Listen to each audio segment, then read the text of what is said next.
Ladies and gentlemen, welcome once again to yet another episode of Learn Masterclass.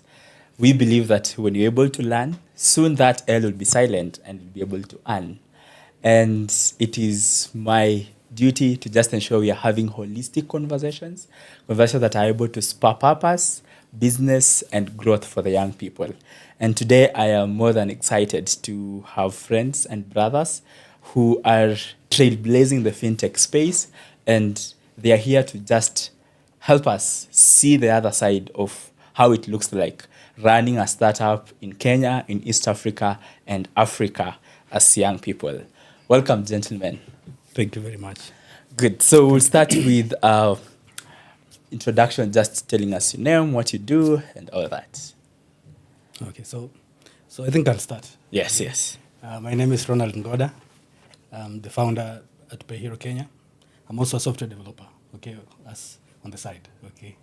So yeah, I'm glad to be here and looking forward to a very interesting and productive conversation. Yeah. All right, great. So my name is Vincent Omondi. I'm the CTO, so I'm a co-founder and CTO at PayHero Kenya.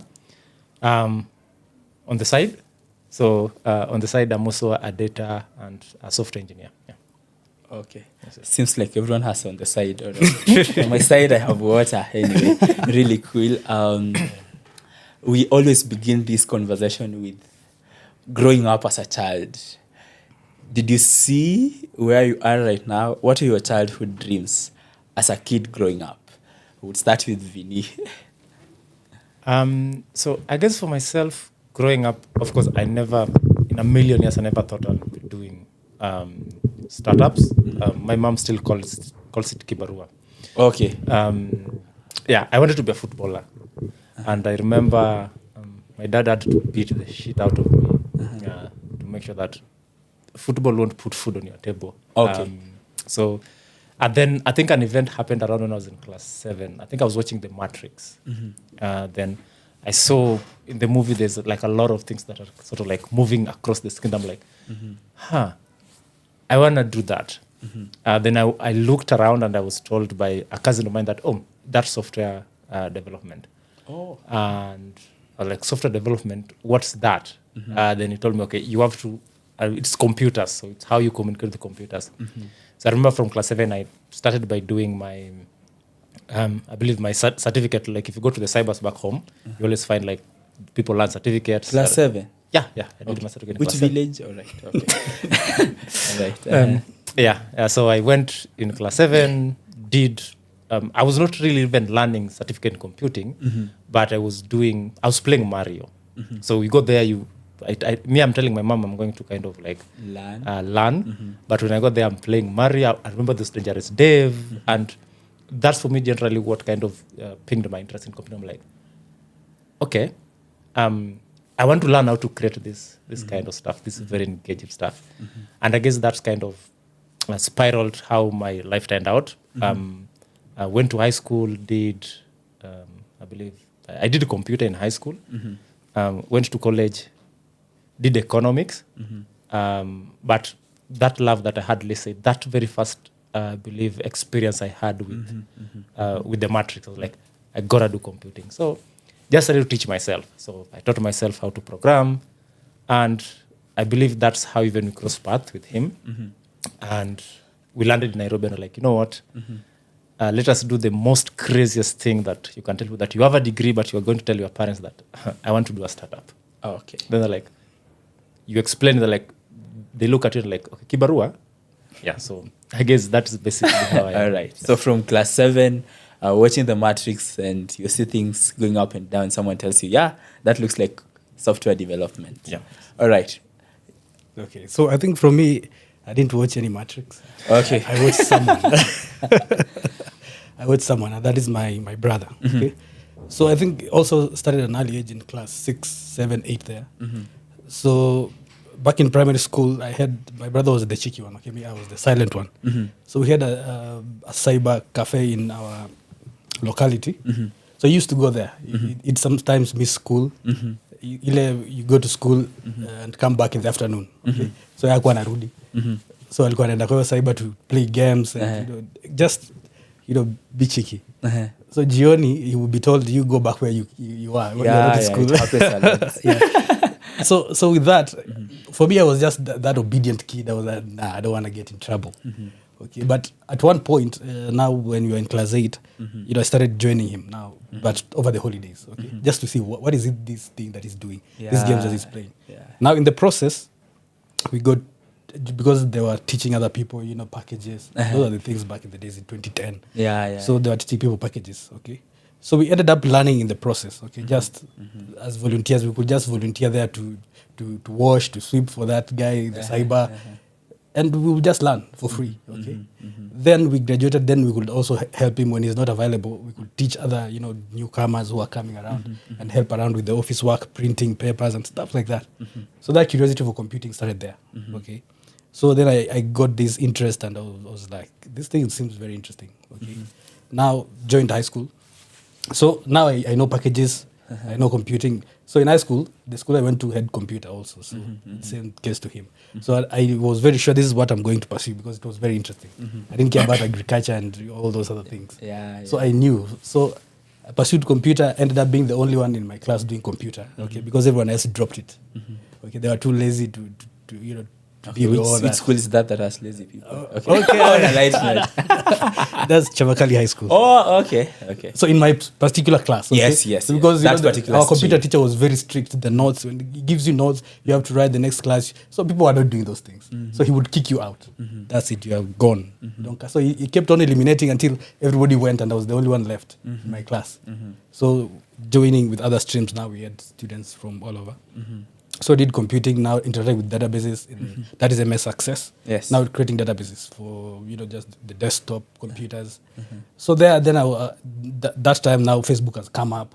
People are creating Facebook groups. Facebook no longer WhatsApp yezo siku. So you could get groups there and chat there, do everything. So I was very fascinated and interested. I was like, this thing, I would really like to do these things, but I didn't know how to do it. Okay, I was telling myself I want to be a webmaster. That's back in Form 3, Form 4 there. But I didn't know how to. But lucky enough, the school I was in, when we did Form 4, there's an institute here in Nairobi, Westlands, came to recruit students. Tunafunza programming in Nairobi. They come into the national school speaking students for computer. So I ended up being picked as one of the students to go do software development. I was very excited. I was like, now finally, the universe has just aligned me with what I wanted to do. With what I want to Okay, do. now it's called Immobilis. It's in Westlands. Yes. So I came in Westlands with my brother too, the cheeky one. So we came and did the mobile software development and entrepreneurship course, which lasted around 5 months. Okay, so we did that. And everything started from there. But back in primary school, I wouldn't imagine I would be doing startup. Because, back then parents are telling you get a job, corporate job or something. Okay, but I didn't know I would just be, out there figuring out things on my own. Yeah, and I think that script is really one that parents have, but of course, for those who are not born in Nairobi like myself, where I come from, that script really works. Like do this, go to school. I went to Musingo High School, and the script remains. Go get your grades. No, go collect the 405s. Go get the A-, then go do your stuff. But it's really bold that you even plunged into this. So you finish Chavakali High School, right? College, did you already knew what you wanted? Did you have an afterthought of, can I do something else? Or when you're going to that cusp spot, you're very certain this is what I want? Okay, for me, I think I wanted something to do with computer, either computer science, IT, or BIT, something on those lines, okay? So upon finishing Form 4, okay, of course, for me, I did Form 4 and Form 5. Then we had to go back to school again. Which school is that has a Form 5? No, we got a Y. So okay. Why did you get a Y? So imagine, but the good thing, we were all of us. So almost, I think only 3 survived. Okay. So when you are many, it's easier to cope and you just go back as a group and you do it again. But there was a lot of resistance, reject, but we just had to do it. So I think now when you did finish Form 5, now applying for the university. So I was looking for an IT-related course or computer science-related course. So kidogo, my grade, because I got a B, now my points couldn't get me into computer science or IT. But still, I just want something to do with, IT. I was called for psychology in Moi University. Okay. So I was to do be a psychologist. Then I saw another course in the University of Eldoret called technology education. So me, I just saw the technology. I was like, I'm in technology. I'm just going for this. I didn't know it's for teaching and you'll become a teacher or a tutor. Me, I just wanted to be a geek. Okay, but I just went to it. Okay, I just went into that technology education course. Did it for 2 years. I got tired. I was like, nah, because now you have to go for teaching practice. I don't feel it. Okay, then I had to drop it. Okay, I dropped that course. Then I At second year. In University of Eldoret. Now I had to go to Mount Kenya University now to do BIT. Okay, at least there is... That is business and IT. Business and IT now, that's combined. So I told my parent about it, and funny enough, he just supported it. He was like, okay, if you feel like this thing is not really doing you justice, so I'll support you to go do the other. And this one now is private. Now you have to do, because the other one was public, sponsored by HELP and all that. So now the parent has to pay like a bulk of that, all that money. Yeah, so I went to Mount Kenya, did that BIT, and it's true there I got to meet Vincent because of my colleagues in BIT there. So just doing projects, because I was in software a lot, so I was just doing projects even for 4th year. I'm second year, but I'm doing projects for 4th years for computer science. Okay? Because those are they just do things and just go present as long as you graduate. Yeah. So the times our education system is miseducating us. For you, Vincent, thank you for sharing. For you, Vincent, you finished high school. You said you did something in, what's the course that you did? Financial economics.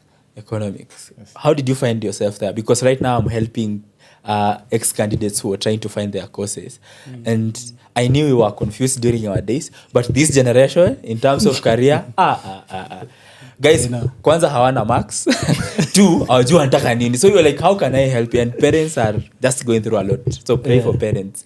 So for you, why finance? Was it premeditated or mswa cyber?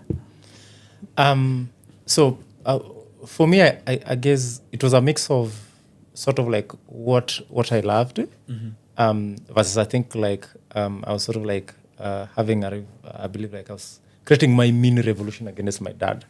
So I remember I finished school and I got an A. So my dad was like, my son, you gotta do engineering. Wow. Yeah, you gotta do engineering. And I remember, so my dad is a foreman. So I used to go to how civil engineers work, and I see them like on the sun and everything. I'm like, I don't want to be that. I don't want to be that. So I get to hear what my dad says. I'm like, I'm like, I'm not going to apply for engineering even if you kill me. Then my mom tells me, my son, if you go to bank, you'll touch that money. When you touch the money, you're going to feel good. So I end up sort of like taking the advice of my mom, but I was sort of like talking to a lot of my cousins who were in college, and I was telling them like, I wanted to do a mathematical course, something that had mathematics in it, but it was a bit challenging. So they tell me you can do a mix of engineering and mathematics, which there's a bit statistics in it. So they give me this course called financial economics, and I don't understand what that thing is generally remotely. They tell me it's a business. I'm like, I hated business in high school. Okay. So they're like, yo, but Moi Kibaki did it. I remember when one of us told me Moi Kibaki did that because I'm like, yeah, I want to do that course. I want to do that course. So it was just purely by luck. It's nothing. I just stumbled upon it really. I never knew what that course was. So then I got to, of course, he ran away from coming to Moi, so I went to Moi myself to do financial economics. So while I'm in school, so I do it for the first 1 year. Then I'm like, this thing is really repetitive. Okay. Like, there's no creativity in it. For example, if you do pure mathematics, because pure mathematics, like, if you're balancing the books, you just know what's supposed to be the credit. It's predefined. You just have to know the rules. So I'm like, okay. No, this thing is not for me. I never dropped out of it. I'm like, I'm going to finish it either way. So I go and ask like a friend of mine. Is somebody called Nyariki. Actually, he's a very big CPA guy. So by that time, he was in Moi 4th year. So I was asking him, if I want to make it in this field, what should I really do? Because I remember he was doing BA in economics for him. Then he tells me you need to do CPA.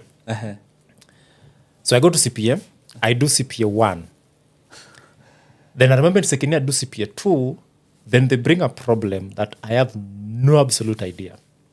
So they bring a problem, and I'm just them looking like, no, I'm not going to fake this thing.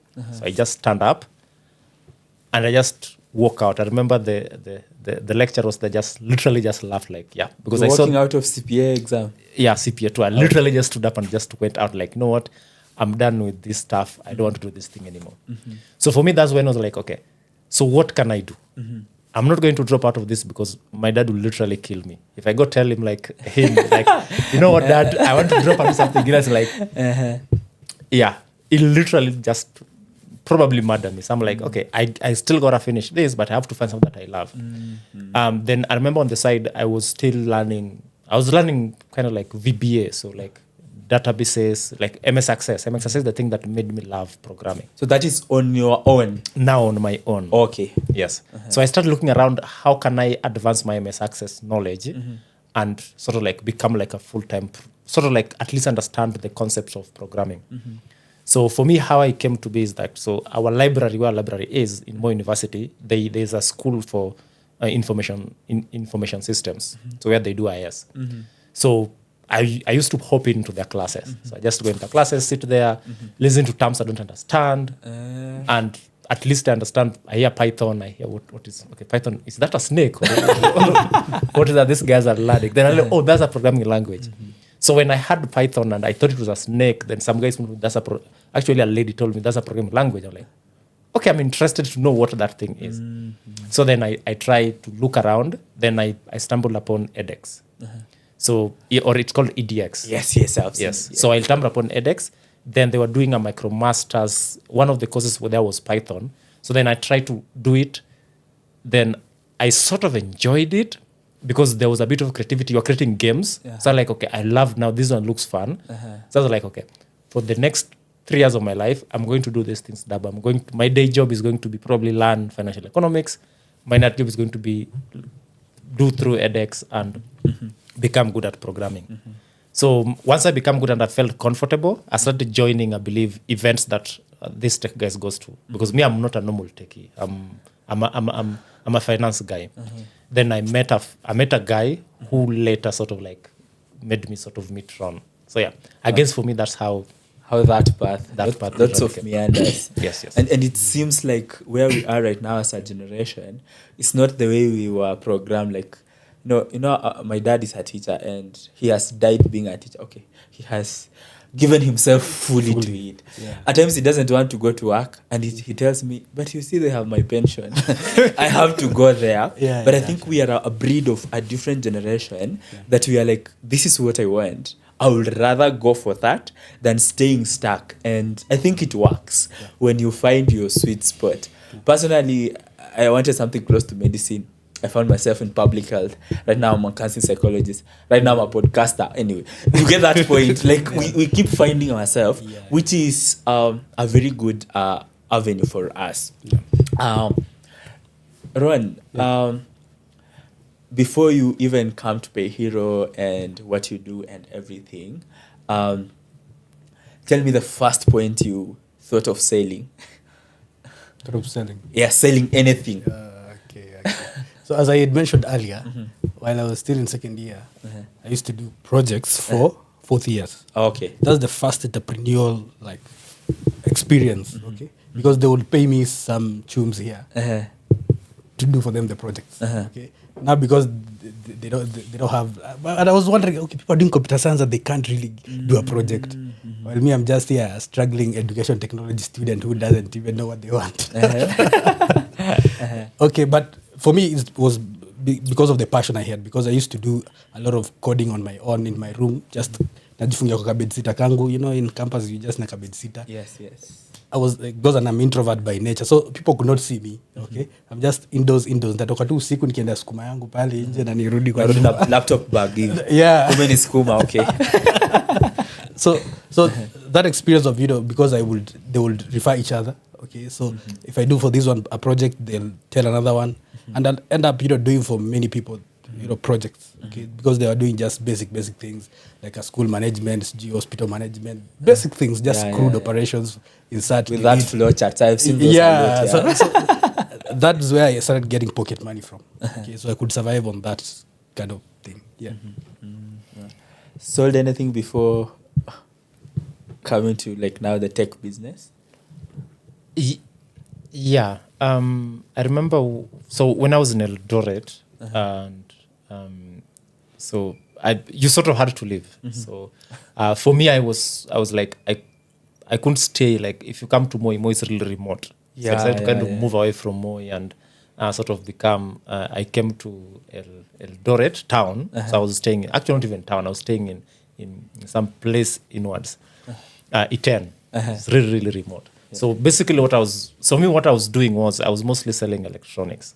Okay. So, and by accident, I think one of the first black markets in Eldoret. So if right now black market is very common, I remember in 2014, there was no concept like that. So me and a friend, we started a group like, we noted a pattern, especially for rich kids. So these rich kids could get pocket money from parents. Okay. Then, or let's say even help, then they could buy smartphones. Then when it comes to the near exam times, now there was kind of like they could approach you. I have a Samsung Note. Can you give me just with 6,000? I'm just listed on my fee, and I pay my fee.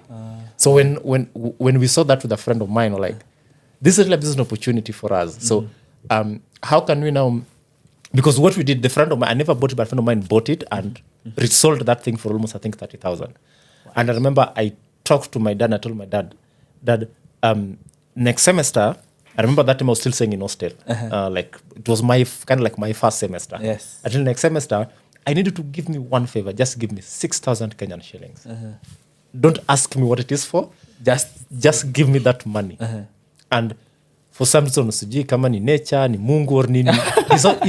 That's the first time my dad never asked me questions like, okay, if this guy asked me, don't know what it is, so he asked me about it really, really way later.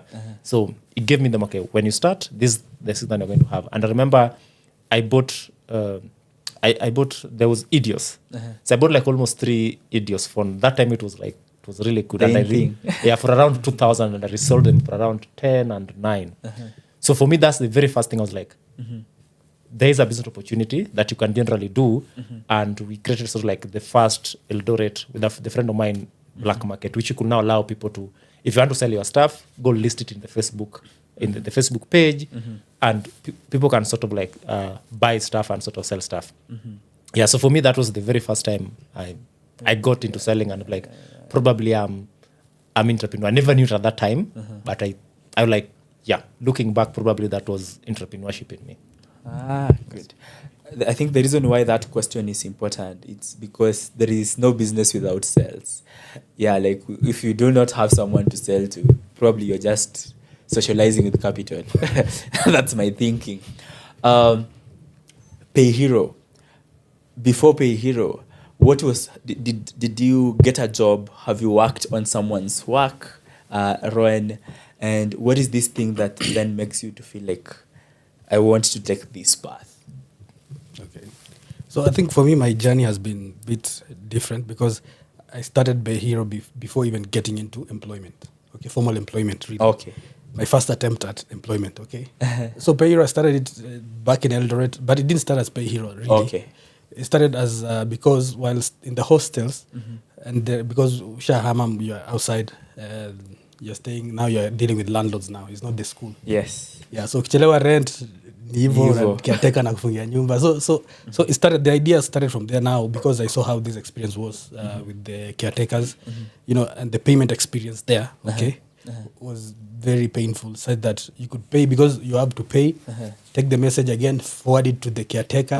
The caretaker to go verify from the bank statement to see if the So lots of back and forth. There's a lot of back and forth here, okay. And if you find that the plot has a lot of people, he could miss here or there, and you anaweza kukujia na ulishalipa. Kuna morio fulani hajalipa lakini ana confused na wewe. Okay. Yeah, so you see that experience. So I started, thinking of a solution because I was already doing software. I was like, what if I could do something, okay, just to this way I'm living, just to get them to try it out, okay.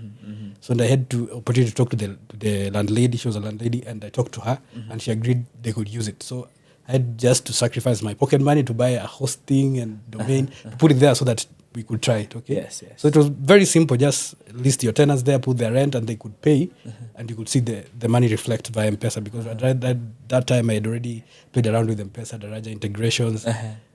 So that's how it started, really, because of the pain and the experience of paying rent. Okay? And it was much smoother, but it had these headaches along the way because of people in Eldoret. There was a remote place in Chipkwelel, so they don't really adapt to technology really much.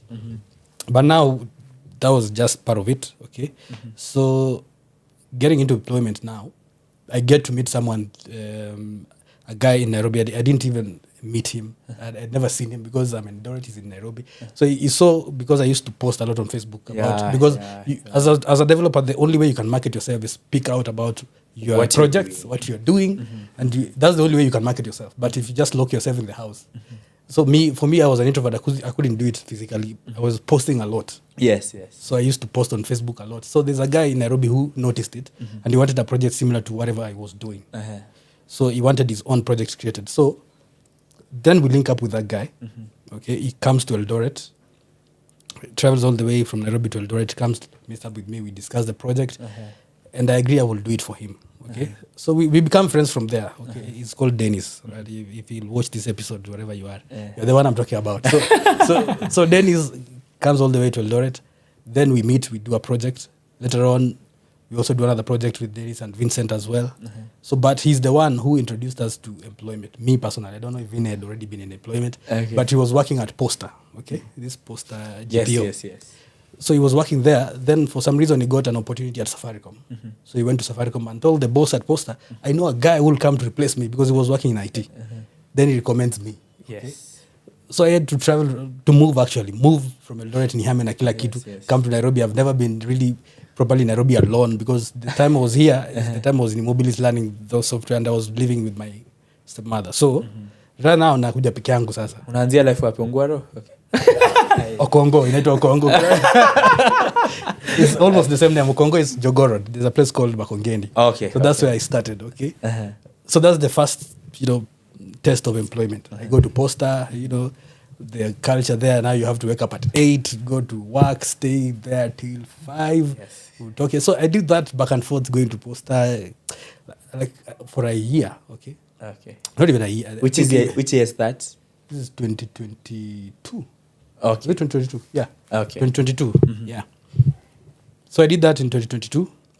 Then towards the end of that year, by August, September pale, nikaanza kuwa remote worker. Na nikakuwa serikali. I'm like, I'm not feeling this vibe, okay? Because this is employment now. Me, I'm used to just being a freelancer, doing your own thing, your own timelines. Naming your own price. That's it. So yeah, you're in an institution where they want to see you. But if you're not doing anything, you just have to appear there. They have to see you. You have to sign, you have enter, check in, clock check in, out. clock out. Yeah. So certain things, okay? So I did that in Posta for a while. Then I was like, nah, this is not my thing for me. And I met also Vincent at Posta. He came there before me, okay? But we were still friends in Eldoret. So he came there before me. That's when we sat down and decided to now work on Pay Hero. Okay. Yeah. Cool. Quite a journey there. Ulijipata aje Posta mbele onse? Is it that you finished Moi mapema or something? And no, not really. I think it's just the same friend that Dennis again. Okay. Dennis, if you're watching, Mazi. Yeah. Asante. Yeah. So I remember. Posta wanted to create a mobile application, and one of the projects we worked with Dennis and Ron was the mobile app. So that's how I think when now Posta needed a team to build the mobile app. I remember there was an engineer working on the mobile app. I was the very first person, the same way. I think I know a guy who can really do mobile applications. Then I remember I traveled to Nairobi that day, which Ohunye said, everything is closed, not Ohunye, my fellow Kenyans. Okay. Yes, so that same Sunday, which... That's a March of 2020. Exactly. Yeah. So that is the same day that I traveled to Nairobi, to Nairobi. And yeah, so when I came, I sort of did Posta. Posta was sort of like... Pin location ukiingia? Yes. Pin location, kwa Makongeni. Oh, me, I came to Nyayo High Rise. Okay. Yeah. Wewe bana. Oh, ulianza soft life. Okay. Yeah, so so when I came, that was sort of like I gave an attempt to finance. I think it was it was it was one of the banks that was sort of like Equity Bank in Eldoret. So I came there and they gave me a statistical book to read. Then I looked at that book. I'm like, what is this? Then they're like, how did you do finance if you don't know what a statistical book generally is? Yeah, but because of course you'll go campus, the teachers don't even know what that book is, if I'm probably being honest. Yeah, so that was my first attempt. I tried to sell insurance for half and a month. I came and told them like, no, I'm not hiki tu haiwezekani. So I think then I paused. Then I think almost I went to Uganda actually to be clearing and forwarding officer. So we're talking to an international guest. Okay. Yeah, so I went to Uganda, did some sort of like I believe it was I did that for 6 months. Which I was mostly it was a construction company. So I was mostly at the gate just kujua uja malori amebeba kitu hajabeba ili asitoe amebeba na kifika huko anasema sina lami.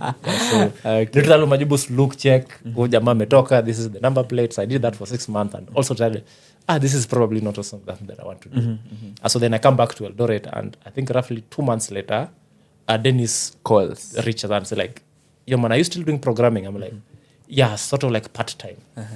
And then like, are you still good in mobile? Then I'm like, yes, I'm very good in mobile. And I send him a sample application that I did. Then it's like, somebody's going to call you. If they call you, pick the phone. And then I remember it was on Friday. So one of the managers at Posta, he was the general manager at Posta called Bruno Mochumbe. So he calls me and tells me, I'm being told by somebody that you are actually very, very good. Then I say, okay, ask him, good at what? Like at programming, like, oh yeah, that one I'm good at. So he interviews me, I think in the evening. He asks me what I did. I tell him financial economics. That puts him off, like economics guy. Yeah, I want the background. Yeah, exactly. Why are you doing IT? So then he tells me I had blue lights. He tells me turn my whites light because it was in the evening, like around 7 p.m. Okay. Turn them white.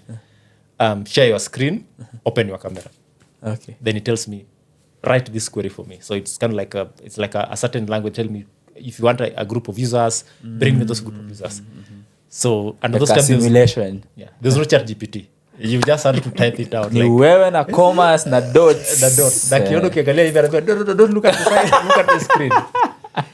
Yeah, so I do it and he's like, yeah, I think you're good. So he tells me one big problem. Are you in Nairobi? I'm like, no, I'm in Eldoret. Yeah, you'll have to travel on Sunday. Yeah, you'll have to travel on Sunday. Come here. If you want this job, come on Sunday. So I'm like, probably I'm going to enjoy this thing. And remember, I talked to my dad and my dad's like, blue chip company, Posta, blue chip, but you've made it, my son. You find a way of finding yourself in Boss Posta. moves. Yeah, those are boss moves. And then, so I come to Nairobi. Then I do Posta for, actually the person who actually changed, I initially thought that, okay, coming from a finance, probably is a finance thing. That where having a suit, being sort of like very, very like, very structured in terms of how things follow up. I was sort of good at it. Then Ron comes and be like, Vince, do you want to live your life like this? For so the one who comes and tells me, do you want to live this way? Then I'm like, what do you mean? He doesn't answer me. Then I see him turning remote. It doesn't come to office anymore. Doesn't show up. So long as the work is done. The work is Msinisumbue, done, simnafanya hiyo vitu. Yeah, exactly. So I say probably it's the Posta thing. So I come out of Posta, try to go to a bank. And Your first love, okay. so I try to go to a bank. Then I remember, so also one of our co-founders, she's called Mundia. So that time her auntie was also a manager at HR manager at Posta.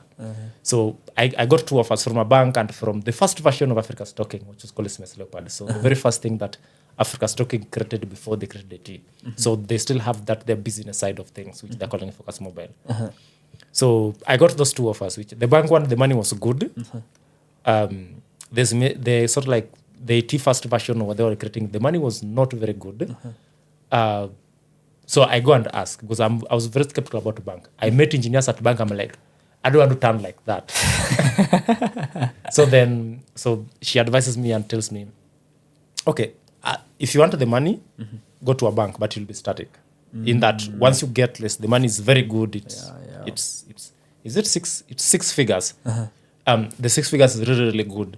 But the thing is that you'll take 20 years before you get even a raise. We add 2K, okay. Yeah, even to add 2K to that money. So it tells me if you want to do something well, you go to a startup. Like this is a startup, and you're going to learn a lot from that. How to run a startup, how to be kind of like robust. Even if you want to start your things, I feel you are going to be much more better going to a startup with a smaller salary than going to a bank, because a bank you're going to find something that's at least The structure's already there. Yes. So then I like an obedient son I am. I go and talk to my dad and like, Dad, what do you think? Man, I'm like, bruh, go to bank, man. Do you want to build me a house? You need to make me proud. If you go to a bank like in a 1 month's time, 2 months time, nyumba imejengwa. Then I sit around and I ask around, and I remember I used to talk to him, and he's like, bruh, can you do... I remember in that time at Poster myself, I already started becoming like... I show up once, I apply for those sick leaves. And that time you're not sick. That time I'm not sick, I just apply for those sick leaves. They're watching.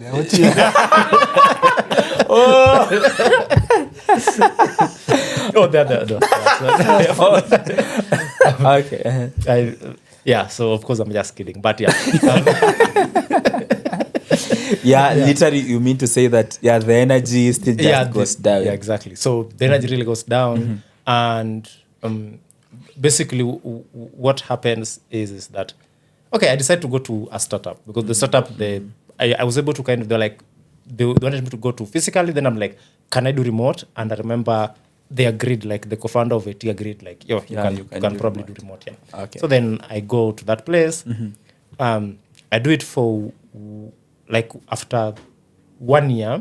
We have a conversation in this couch. Then I remember I met like a team of people, like in this place. I'm like, Ron, umefiwa? What is up? Actually, I want to get there. Yes. Like this time when the two of you are sitting, I want you to just take me through that, and maybe Ron will do that.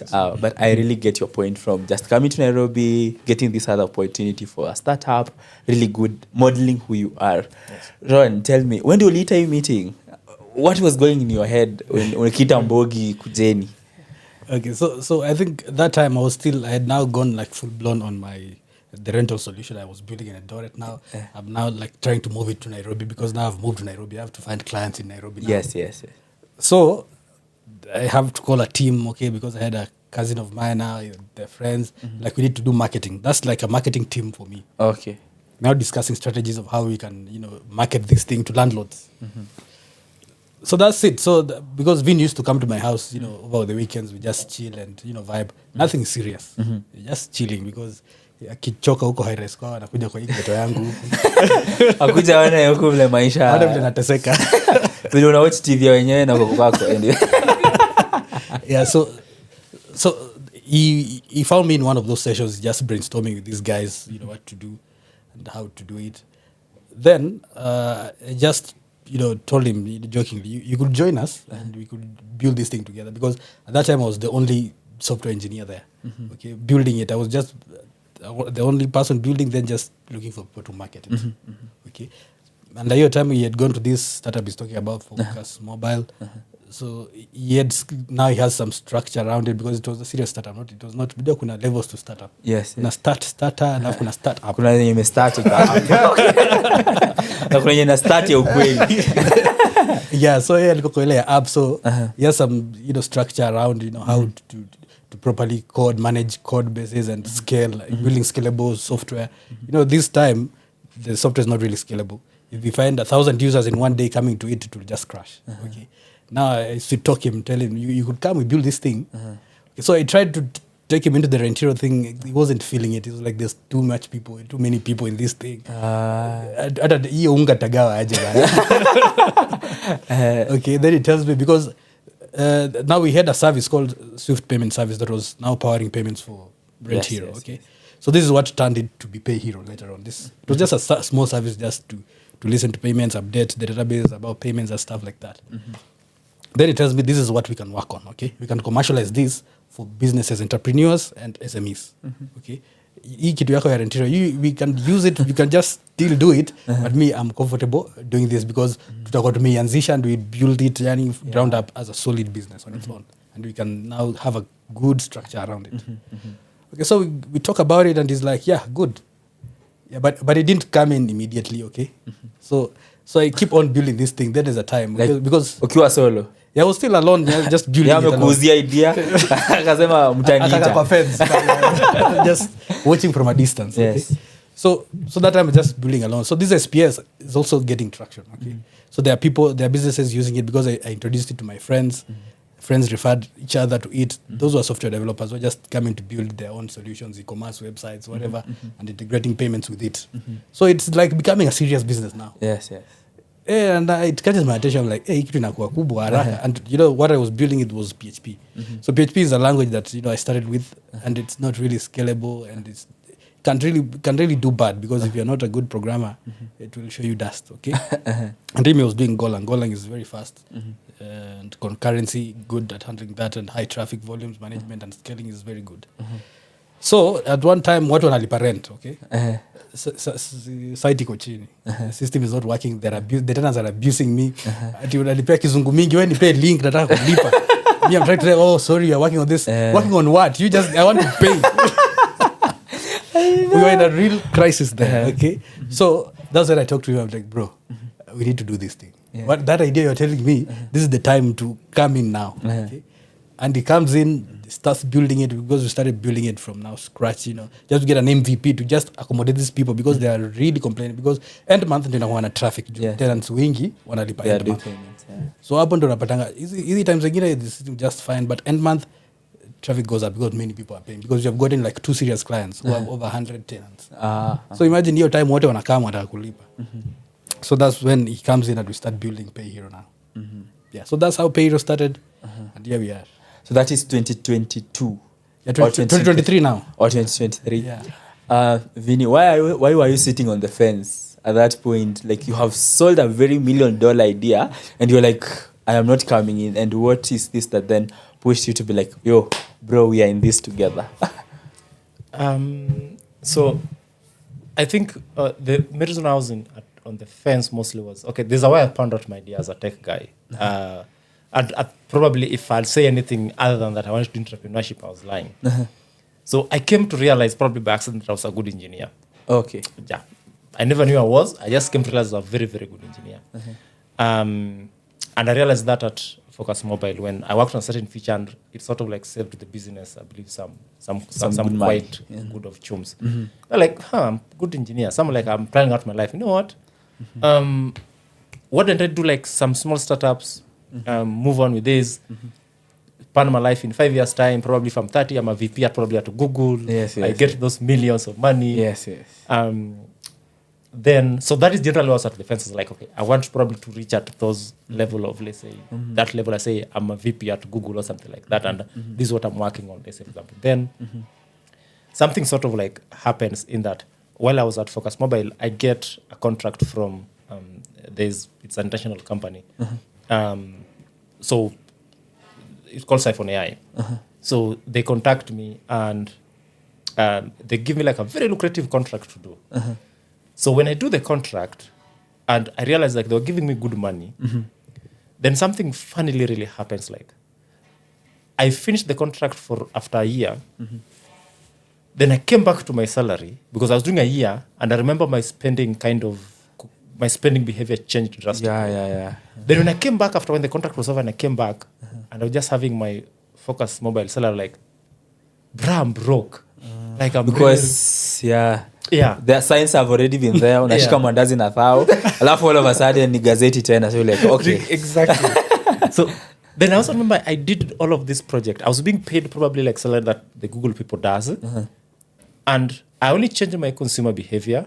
Yeah, of course nilitoka high-rise nikaenda sasa Jamu. So pale sasa na wakubwa sasa. Like that was the very first thing and I realized, salary don't really take you out of like purely salary doesn't take you out of like the block itself. Yeah. You can stay in the sweet spots within the block, but you can't come out of that block. You can't even own the block. Yeah, you okay. can't even own the block in the first place. So for me, that was the very first push, which when I realized that, I was like, I gotta do entrepreneurship. No matter anything that I do on the side, I gotta start building my own thing that can give me a chance. I gotta bet on something. Yeah, so that's for me and it came at the right time. It came when I was already back to my corner. I'm feeling like that small boy and a bit a big boy. Then he tells me, but this thing has traction. The numbers are good. You had the good idea. Can you come in and do it? And that's for me. That was the push for me to like, let us try do this. Let me have something that I own, that I can build, that I can bet on. Yes, Really cool. Really cool. Starting up, I know it's not easy, more so these parts of the world, and looking at the resources. You had the skill, the know-how, which then gave you an edge. What were other aspects in terms of capital, in terms of human resource, that you really were in need, and you're like, for us to scale this, you must have, and how did you go about that? Okay. So I think, as you said, the edge was there best because you're a software developer, you can build it your own. Yes. You know, for other people who come in and they're not developers, they're just entrepreneurs in the head, but they have an idea. That becomes very painful because you now have to hire someone to come and do it for you.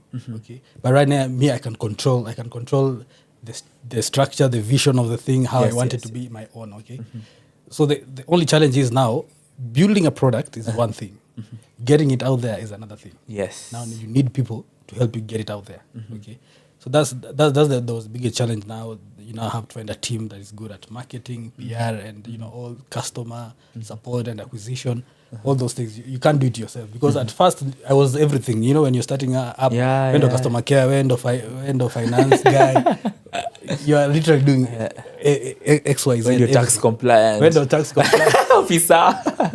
So you're doing all those things. Okay? But for you to build a scalable solution, you need to have a team that you can delegate all these tasks to, and everyone can specialize in their own area to deliver to the grand vision of the product. Okay. So I think for me, I was sort of lucky because I met friends, along the way, because Vino was the first guy, then met other people along the way. We are building together with, because they are off camera, but these are the people we have been building this thing together with because we are friends. Okay, if it was not that was not the case, I think it would be much harder for me because when you're starting, you don't have the money, so you have to convince someone to buy into your vision. To work with you. Okay. Some people will say, I want the money. Someone will be like, okay, I really believe in this thing. It can really take us places. Let's do it. And those are the friends I found. Okay. And they trusted in it and we are building it together. Yeah. Really cool. These friends, while you bring them on board, do you have a contract at that point, or you're like, bro, just trust me? Like, trust bromance.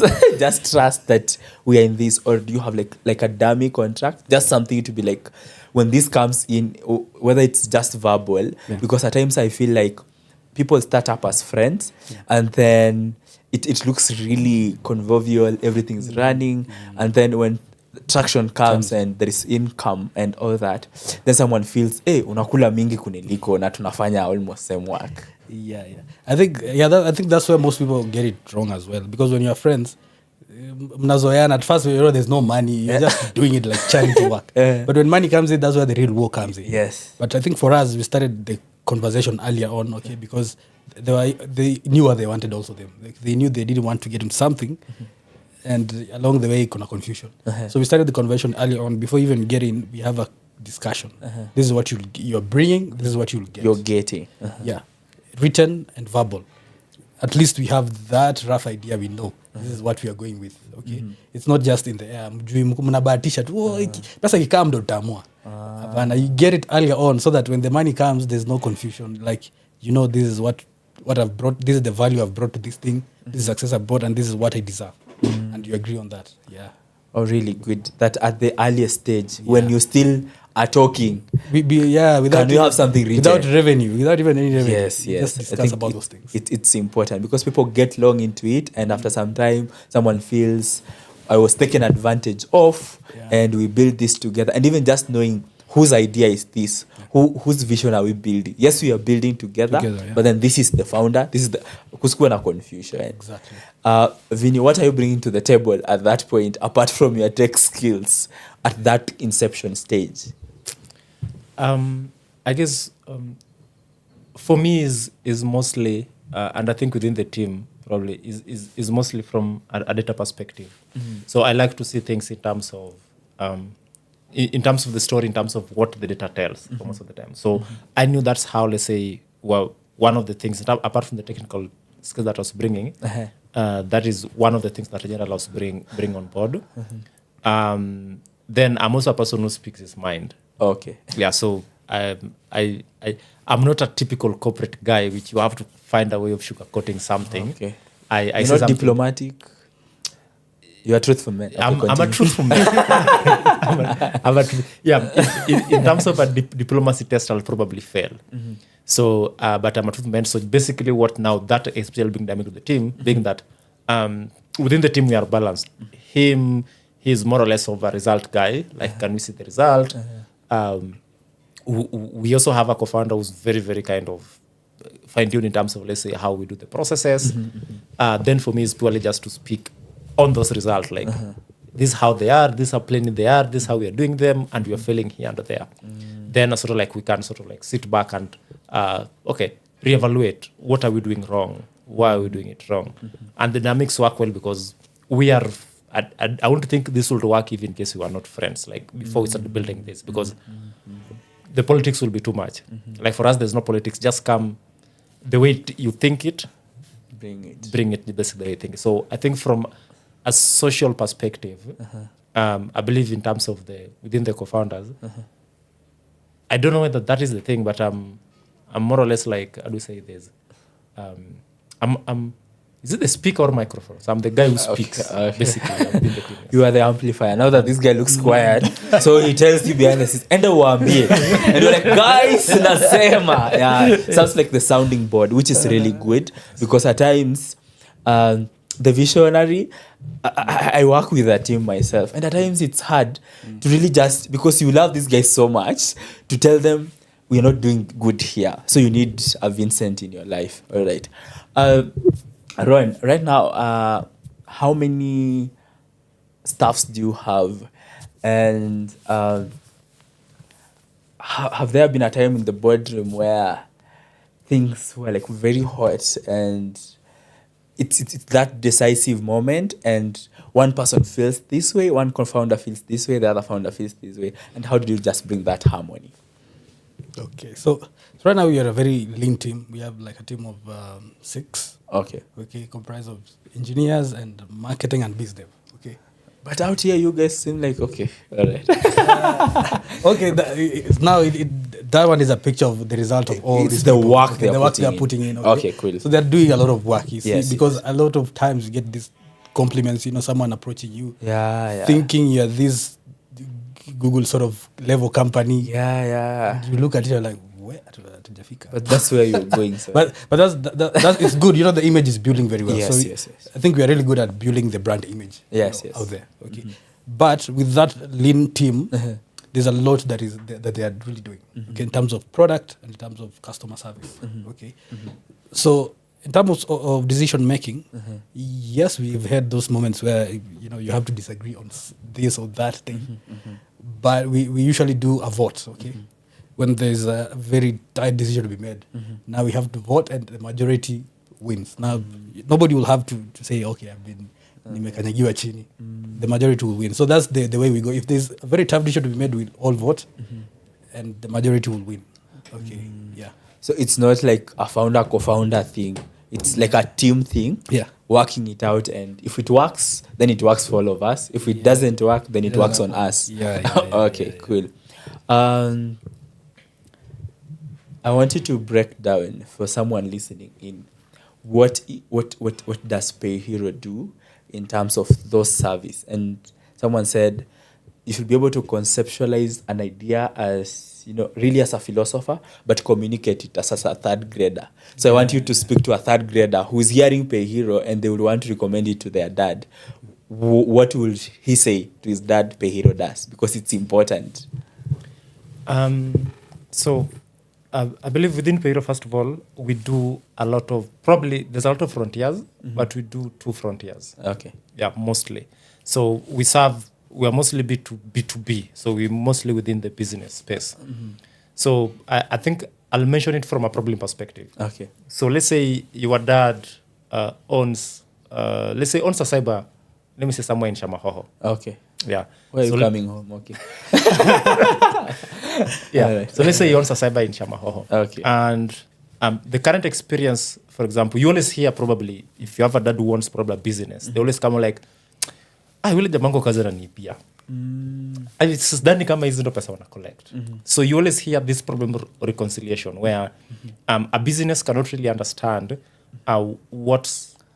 whatever if you're not there physically, you don't have a true picture of what goes in your business. So that's the first problem. The second problem also is that tech is very expensive. So for example, even if you think about getting a software engineer or to build for you a product itself, they're going to quote for you something like 200,000 if you get a rookie. If you get an experienced guy, like, this project can do for you, but within 1 million.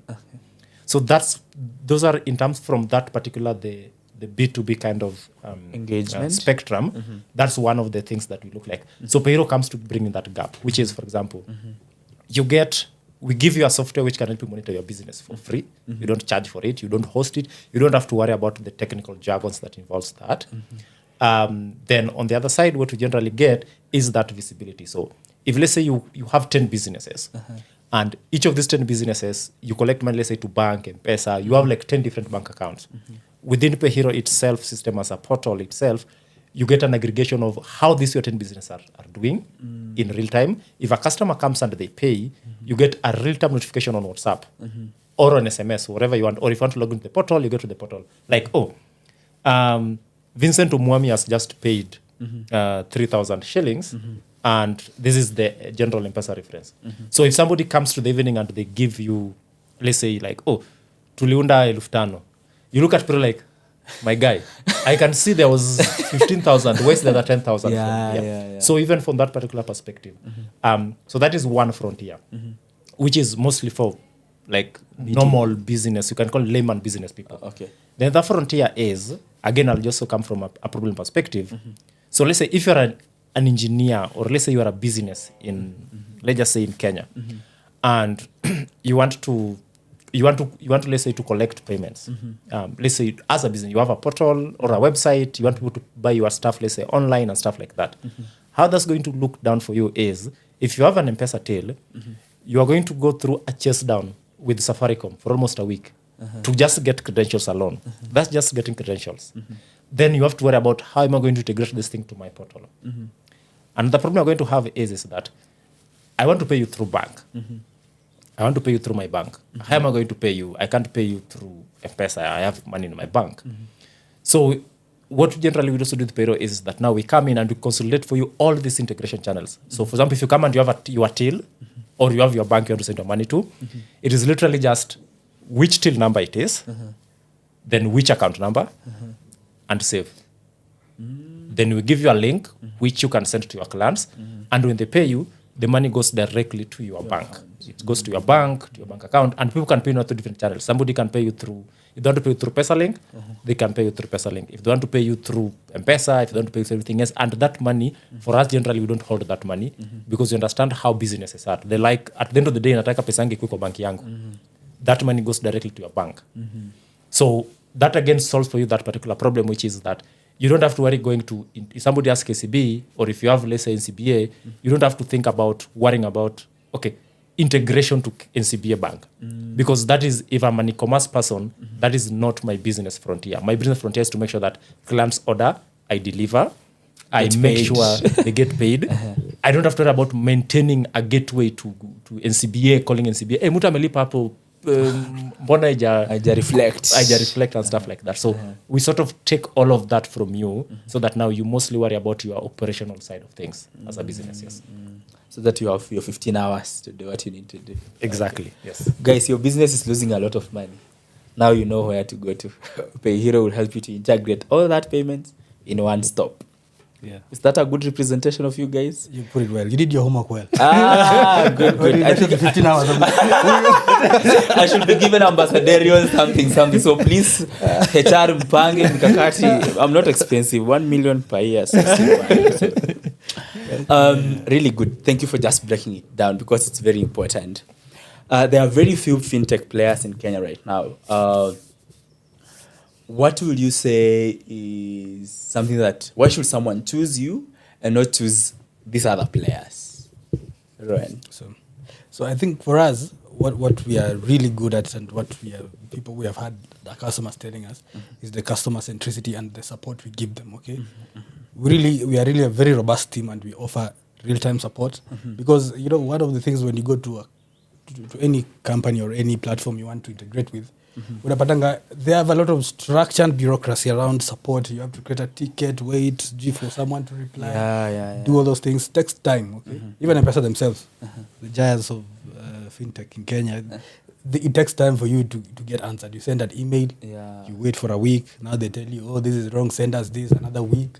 It's a very long process. Okay, so for us, that's what we are taking away. Even it came from my own experience, of course, because when I was creating software and it's time to integrate M-Pesa, I used to just cry because I'm like, what the hell is this? I used to fear it because the way it looks like, it's very complicated, okay? But for us, we simplify the things for you. As a business owner, you don't have to worry about integrating. You have to worry about selling and getting your money, okay? So as we are focused about simplifying the processes and making your work easy as a business. So that's the most important thing. And also the other thing is the reliability of the technology. Okay, because you are using a platform, unasikia sijui kuna maintenance, is downtime, it's not working, and people are paying. You have a shop in CBD. Customers are coming in and the platform is down. Now they have to go to the manual way. So for us, we have really invested in our technology and the reliability around it. We have almost 99% uptime, okay? So that our customers are able to get paid and transact and monitor all their transactions in real time. Because we offer notifications via WhatsApp, which is our most loved feature. Like, WhatsApp is real time. You're on WhatsApp chatting and you just have a visibility of your payments right there in WhatsApp. So that's the most loved one because it makes their life easy and they can track anything from anywhere.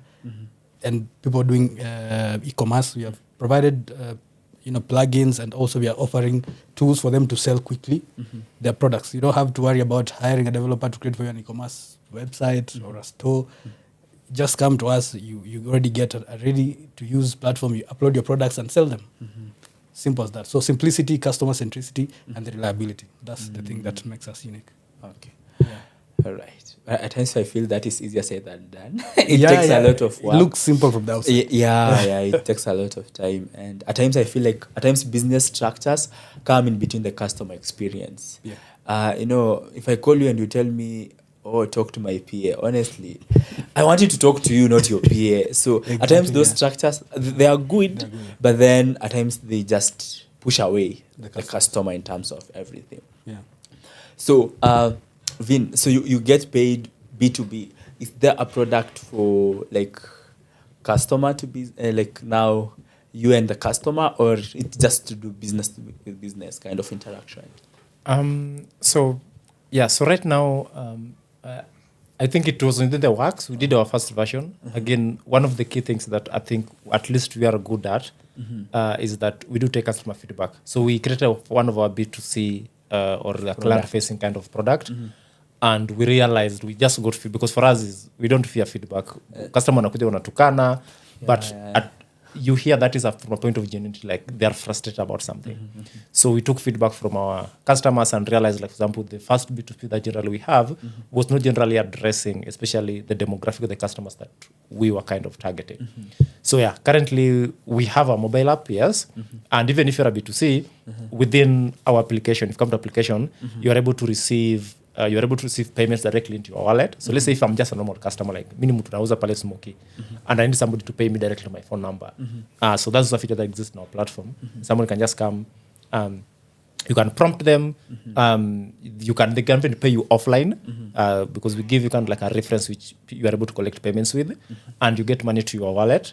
Then you are able to kind of like withdraw that to your bank, withdraw that to your Airtel, or whatever the case that you want to withdraw it from. But now we are kind of enhancing that to kind of especially make it a kind of like a personalized finance tool instead of just being, because among the feedback we got is like, your B2B platform is really good. Your B2C just looks like another M-Pesa. So why would I take my money from my M-Pesa, bring it to your wallet so that I can just spend? Or why should I just tell somebody to send me directly to my M-Pesa number? So yeah, now we are now building around the utility around that to make sure that we can capture that personalization around how individuals kind of like manage their finance so that it gives them at least an opportunity cost of them coming to a platform, especially around data centrism, which is spending patterns. And that's one thing, because what we are generally trying to build, especially for a B2C or a normal client person like me, is right now, if I ask you how you spent today, you probably have no idea. You're going to give your tax man at the end of the month. You're not going to care. They're just going to file for your taxes. And again, you're also not going to care. But now what you're going to change is that, for example, if you come to that platform and we give you this kind of like a personalized finance assistant, which can give you how you are spending and can sort of like warn you, nudge you like, hey, brah, unatuma za fair sana. Can you reduce it a bit? Really, really good. Ren, how many hours do you sleep? I do sleep at 12, wake up at 9. So I don't know how many hours are those. Wake up at 9 a.m. 9 a.m. Yeah. Okay. When I grew up, I want to be a CEO. Kwamka 9, like that's so good. Anyway, I know this other time you're just putting in the work and putting in the work. Yeah, Has there been a customer story or a moment that made you go, yes, this is why I keep awake and do what I do?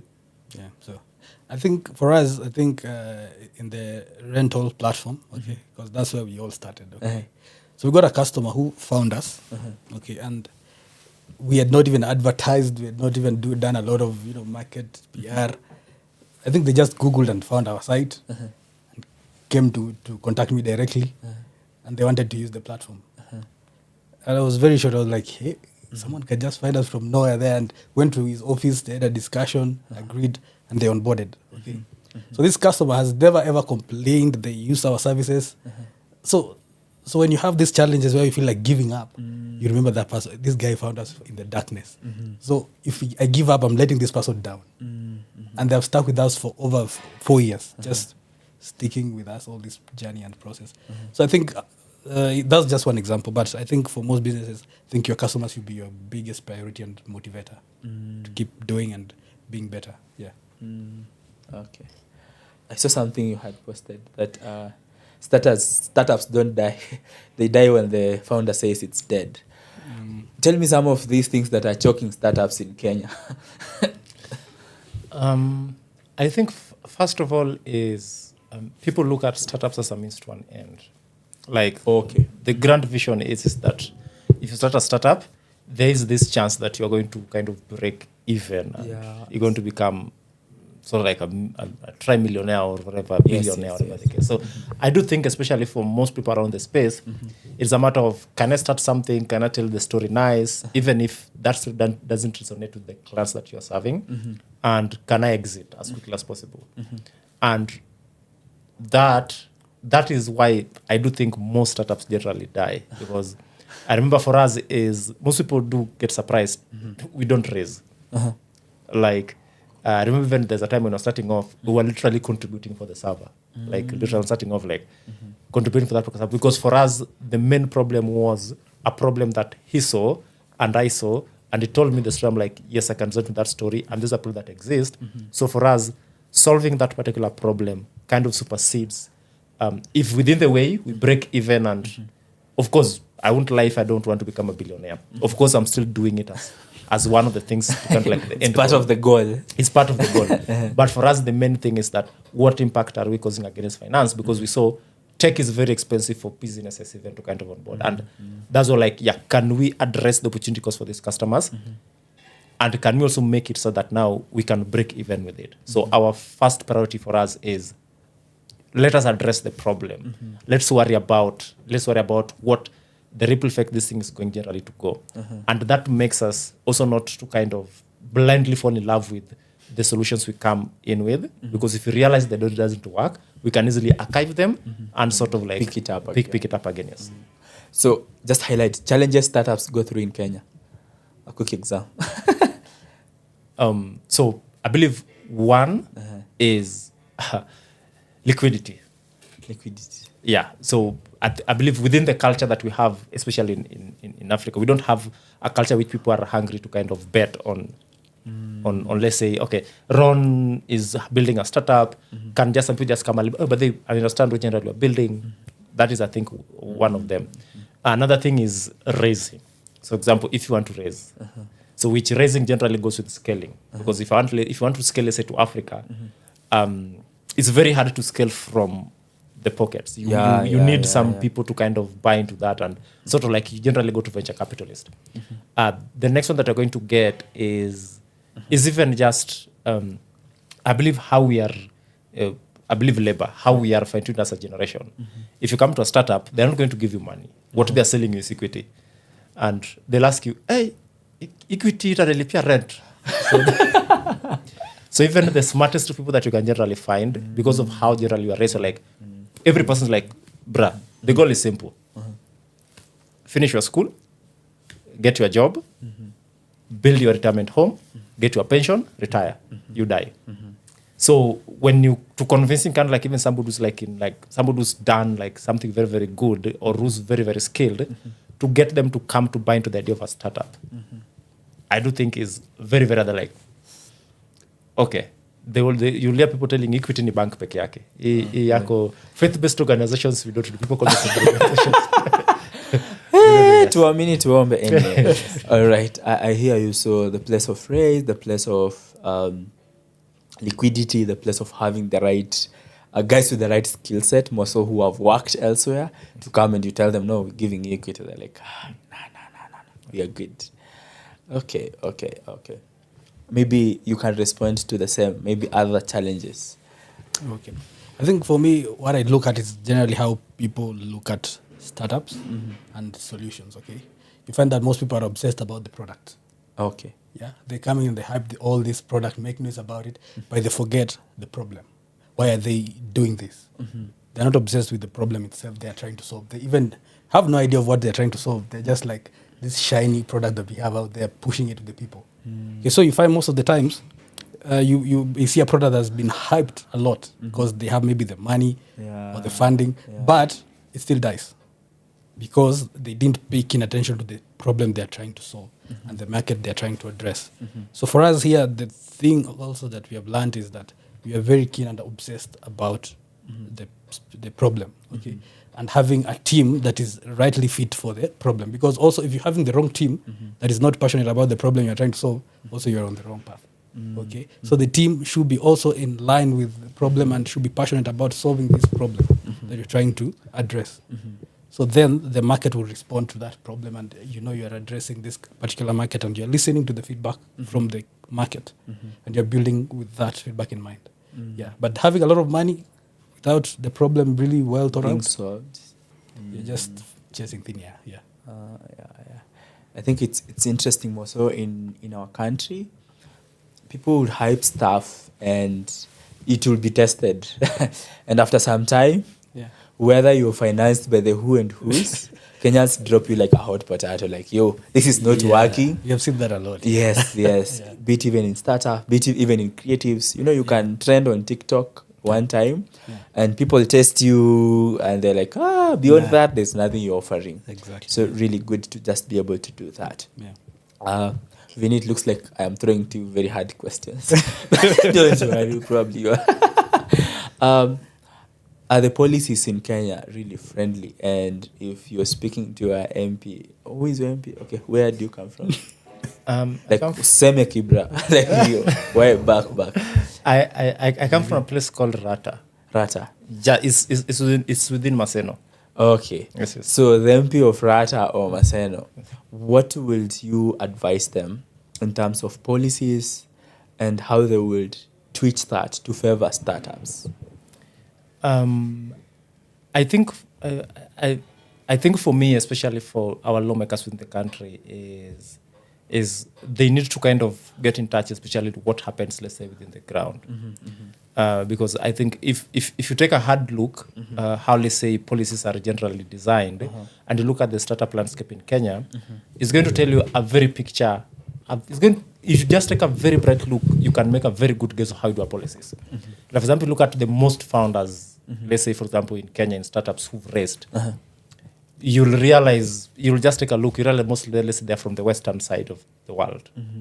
And what that basically tells you, in short, is that when a policy is geared towards, let's say, a particular set of beliefs that people have or believe into, people are going to flock that market. And that's why you realize that if you look, especially in Kenya, you're going to realize like there's a lot of like Western type of founders. And that's ideally because I can probably do a second guess and be like, so probability what these people generally does is they're probably taking the Western ideas and copy paste them as policies in the country. And that is exactly, you can do that second guess, that's exactly what they do. So what they basically do is that the policies we build, even if you check, most of the policies we build is more or less, let's say, geared towards stuff like, let's say, getting certification. I am not really a certified. Okay, of course, if you go to the Western world, that is a key thing. Like you are Cisco certified, you are SAP certified, and stuff like that. But let's say if you look like in a Kenyan perspective, it's a bit different. So I'll probably say let them to the ground. Let's have that originality. Let's have that Africanacity, and build policy that helps us Kenyans or Africans ourselves. Yeah, basically that. Something tujenge kitenge yetu. So policies that are pro-Africa, pro-Kenyan. So it looks like a copy-paste. And someone told me, if you want your startups to grow, add something about climate change and blue economy and youth. And I was like, surely, okay, I don't know guys in what they do in climate change, but I have never understood because I believe. Okay. But that is what I feel like. Yeah, it's like it's pushed down on us. So you want the money. Where are you talking about in terms of climate change? What is this and this and that? Really good. Advice to young Kenyans that are thinking about ideas and they think, I'm here for the money. I am here for... I just want to start because I believe we have a generation that is tired with the status quo, the Gen Z revolution and everything. And I know it is trickling down to business. It won't be business as usual.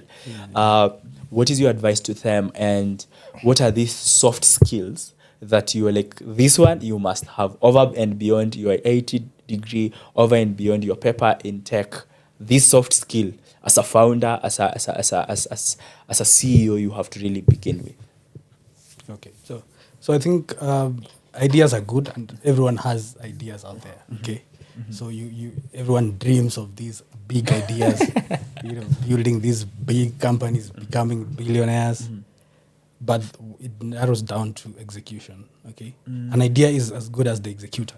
Okay, you can have a very good idea, but a poor executor or executors, the idea will really fail. Okay, so execution and how you're going to execute the idea is the most important thing that you should look at, and how fit are you to solve, because an idea comes to a problem, because you can't just have an idea without a problem, because you have to analyze the problems first, then the idea builds on that, then you execute. Okay, so for founders out there or people who are ambitious entrepreneurs who want to build startups, it's good to have the idea, and you can start small. Okay, and by really rapidly providing the solutions you want. It's not alone in software, because for me, I've not interacted with startups in other areas outside of software. But you have to start first of all and address and maybe approach your target customers, give them a taste of what you want to build. They'll give you feedback of how you can build it better. You have to build in an iteration process. Okay, yes, so that you get feedback and build. But because sometimes you may feel like you are the only one who's good at that idea. You do it alone in isolation, then you put it out there, then you get disappointed. So you really just have to face people for people. Go to the people, they'll tell you. Ni kama tu ile ya sikiza ground. Okay. Hope mnasikiza ground, guys. Yeah. Okay, yeah. For you, responding to the same question in terms of what is your advice to young people who are starting, and also the skills that you feel like, you really need this in the very beginning. So I think for me, one of the most important thing if you're starting is that don't take advice from Twitter. That's the very first thing I'll probably, because I think the general idea is that if you're doing a startup, quit anything else that you generally are doing, come do a startup. And basically what you realize is startups is it's an iteration. It is, if you treat startup like I think Ron is mentioning as a product, then you're going to fail. A startup is like you're following a story. Because remember, you are addressing to a people that are kind of like trying to exaggerate, let's say, how their purview, how they, let's say, they view the world. So the very first thing is that what you are doing right now, be very, very sure that, for example, okay, don't put your life at a standstill because of startups. So that's, I think, the very first thing that I'll mention. Then the other thing is that if in case you're having a startup, especially if you are techies, it's very, very easy for you to be biased towards techies people. In terms of your team.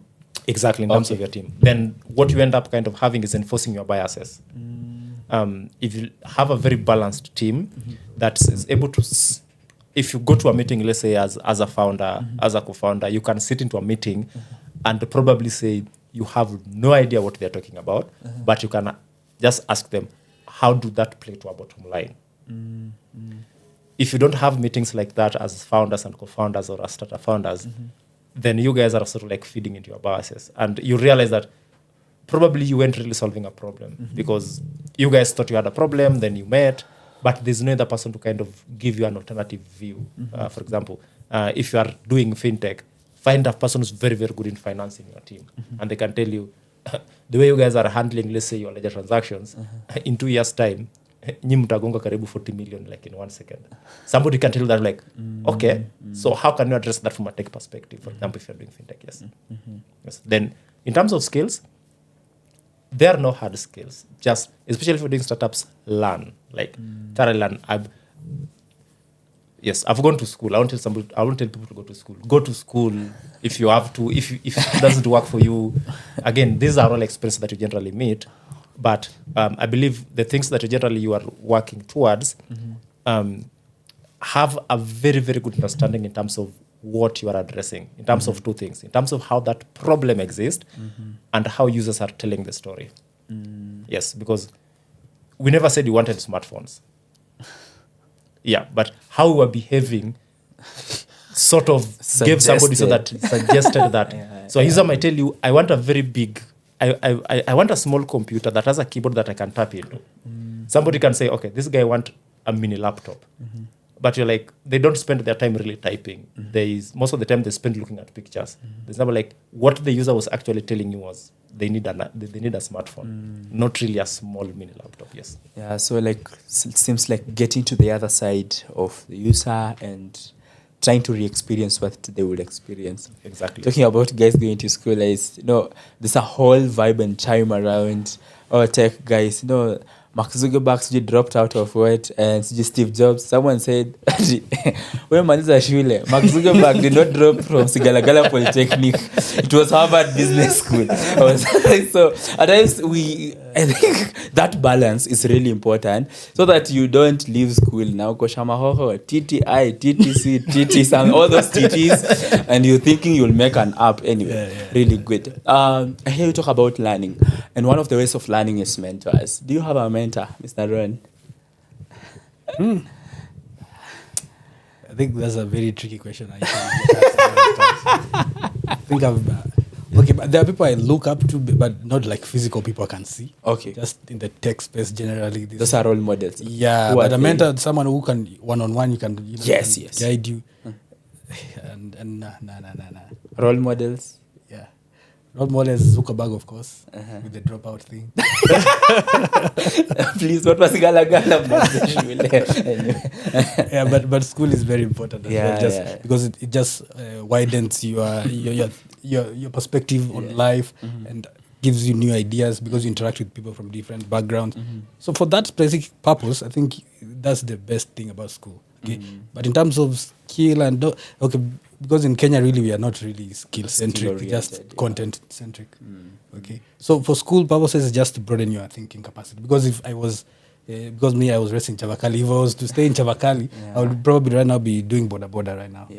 Because I wouldn't have seen any other perspective about life. Ningekuwa nduthi yangu hapo na like a little house. Sendikisa.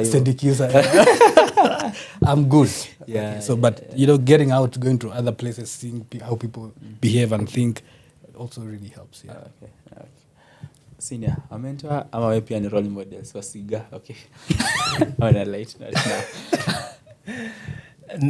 I think for me, I don't really have a mentor, but the thing I do have is kind of like, especially from a tech perspective, a partner who we can sort of like think about tech from, because there are different type of technologies to what I am, and they are also my namesake. And it was Vincent Mushiri pia. So we can sit down and talk to him about tech, and I get to see a perspective that's different in terms of how I'm viewing tech from my side. So yeah, they're not really a mentor, but they are sort of like a mentor because we sort of mentor each other. Peer mentorship. Exactly, that particular space. Good, so good. We bring this to a close in a very short time. What is something you wish you knew before you started? You were like, mungeniambia, again, what were memes? This one I saw. So a meme says that don't date your class rep, and then someone replies, mungeniambia, nimetoka kulala kwa class rep side. So what is something you wish you knew? Hope hujatoka kulala kwa class rep. So you wish you knew about startups and everything when you started. I think for me it will be the market is ruthless. Okay. So for me, when you have an idea, you think that this thing is going to be the next big thing. People will clap for you. Come. When I just put it out there, people will be embracing it. Everybody's scrambling for it. Okay. I never knew it's very ruthless, and you people can be very. But I think it's feedback. If you want to be emotional about it, that's your problem. But feedback is very important. Anything that you are doing. So yeah, that's the only harsh reality. So it has really worked on your EQ. Yeah, exactly. Okay. One thing you wish you knew, class rep. Okay. Okay. I guess for me, one thing that I generally never thought I knew is that for me, I thought probably startups was a means of like, I'm never going to read about stuff. I'm done with books. I'm like, I'm a startup guy. Then I realized that if you really don't do research, because for me, startup was like, I don't have to do research anymore. I'm done. Then you realize like you have a very big black box that for you actually to come out of it, for you even to understand what really goes, how the numbers look like, because if you're looking at your bottom line, you've sort of like turned to another researcher. So I'm like, I thought I was supposed to do startup so that I can just sit, relax and let a magic. Then I've turned to another researcher and I'm looking at things. I'm like, how is this different from? So startups really look like school. And the Netflix co-founder generally mentioned is that even for him, I think he was not a fan of school. He only became a fan of school when he started Netflix, and they realized that they have to research a lot of things. That if within your team, you guys are not researching a lot, trying to understand the markets operating in, the products that are around, you are competing and stuff like that. Yeah, you guys are going to fall pungulu pangla, I think, in terms of languages. Okay, putting in the work. And I really relate to research and idea action, like getting to think about idea, testing it out, and then bringing it out in the back room. Cool. You remember Swahili? Kiswahili? Yeah. You did Swahili? No. Okay. So I want you to wrap up your life in one methali. Methali moja, like one thing that either sticks to you or speaks to you right now. 1 minute or a second to think about it. Oh, methali. I failed in Kiswahili territory. Okay, you can tell us as a proverb. Oh, okay. But we work in Western, we do well in Kiswahili. So kwa minajili, you must tell us in Swahili.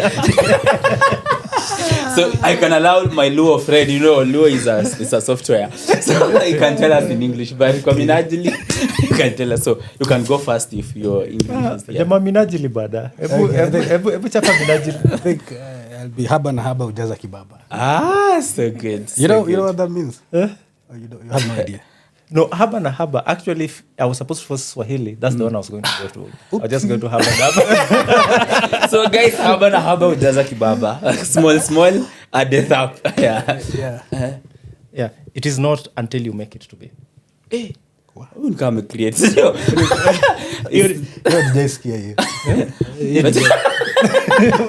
a researcher, so it's not until you make it to be. Yeah. Or if it's up to be. Nikola Tesla. Oh, this is a researcher. Yeah. So really good. Mimi yangu takacha mbunguni. You got to do the work though. Sharti uiname. Like there's no shortcut to this. Every young person, you have to do the work. You can see the glamour, you can see the ties and the coats and the caps, but you have to put in the work. So tell us your parting shot and where we can find you, and as well, and we'll call this a wrap. Okay, so for me, my parting shot is that let's keep up with the grind. Whatever you're building, keep at it, because as long as you're passionate about it and you believe in it, keep doing it. Let nothing really discourage you. As long as it's a very solid problem that you are addressing and you know that it has potential to scale, then keep doing it. So for me, finding me, you can find me on LinkedIn, Ronald Ngoda. I think I'm actually actively on LinkedIn. Like these other platforms, Instagram and Twitter, not very active. Okay. Yeah. But unaweza mtafuta tu bad. You can find me. All right. Just you can even Google me. That's the quickest. Okay. So ask ChatGPT, who is this guy? Yeah. Tell you, yo. Yes, bro. I guess for me, I was about to say passing shot. My parting shot basically is don't get obsessed with the result. The journey tells the story. The journey gives you the experience. So and there's no one bullet shot for every problem that exists. If in case we're building for Africa, Africa is a very diverse market. Let us build for diversity. Let us try address every single customer's problem and give them that particular experience. To find me, you can find me on LinkedIn. I'm actually on your LinkedIn as at Vincent Omonde. All right. Thank you guys for watching. This is Gifted Even Conversation, the Learn Masterclass series. It's been a pleasure just listening in. Hope you go build your craft, because mtakacha mvunguni na haba and this other one you have to do the work. Till next time, all the best, be the best. We'll see you in the next video.